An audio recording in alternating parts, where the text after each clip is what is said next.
A clean is an excellent way to train power, and it helps train the skill of getting something from the ground up high, like chest high, in one clean fashion, hence the name.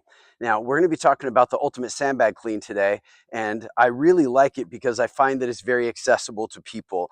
Bad reps don't hurt. In fact, most people don't even know when they have a bad rep, and what makes the bad rep bad actually is just less efficient movement. It's not going to harm you, whereas a bad rep with a barbell clean, you have to bail out, and a bad rep with a kettlebell clean, it whacks your forearm. So we're going to talk about the ultimate sandbag. When you use the ultimate sandbag, you want to use these two parallel handles, and you want to have the suitcase handle away from you. Another way to understand that is if you're looking at the label, from my point of view, the letters are looking the correct way.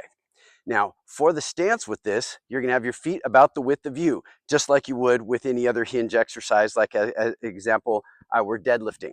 Now, what you're going to do with the clean is you're going to lift it from here to here in one clean fashion.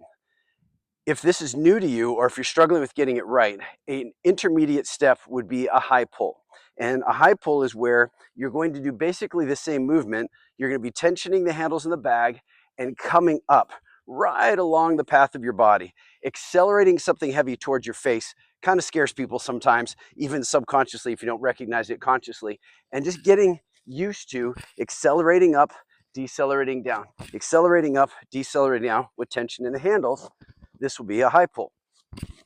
And I'm pulling it straight up my body, just underneath my chin. When I decide I want to clean, I just do this double uppercut with my hands. So the sandbag comes straight up, and then it will rotate in space as my arms come here. It doesn't move forward, backward. So high clean, clean. Or I should say high pull, clean. High pull, clean.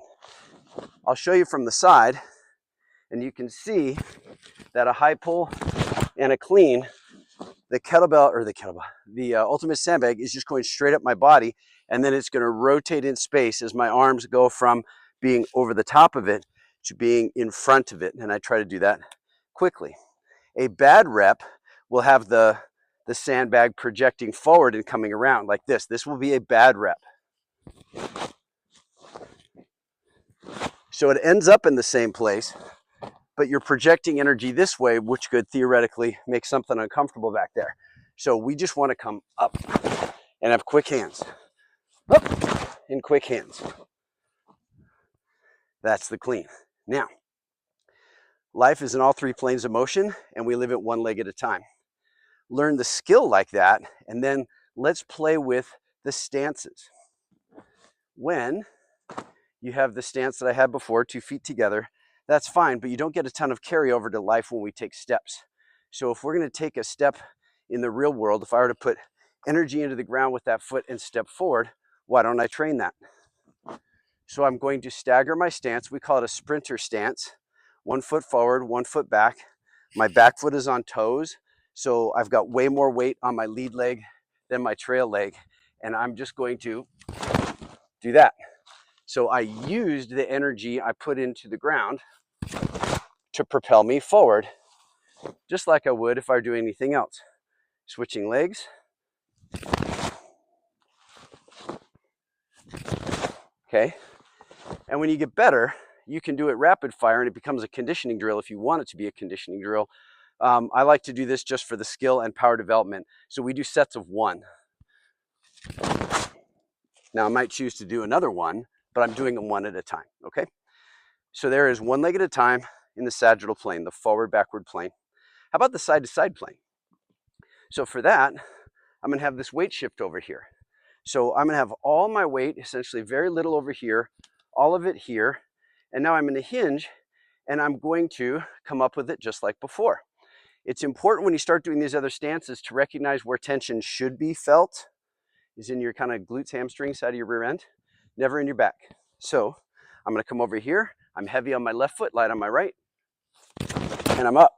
Now, I can stay here, or I can use this like I would to change direction. I can be here, change direction. See, I didn't control my power there very well. That's a better one. So I'm imparting energy into the ground for change of direction, just like I would in sports. Now the last plane of motion is rotational. And the way we get that is with sort of a curtsy crossover position. So if I'm standing facing you here and I go sprinter stance, this is the sagittal plane, right? But if this leg crosses over and back, now you can see my pelvis is rotated a little bit. It's pointing that way instead of pointing forward. And so I'm going to hinge and come to there. So again, change of direction with rotation. How often do we put power into the ground to create rotation? Every rotational sport, golf, tennis, pickleball, etc. So here I am. I will cross over, hinge, and I can come up like that. Or, as I said, I prefer to make my foot move so it replicates the real world.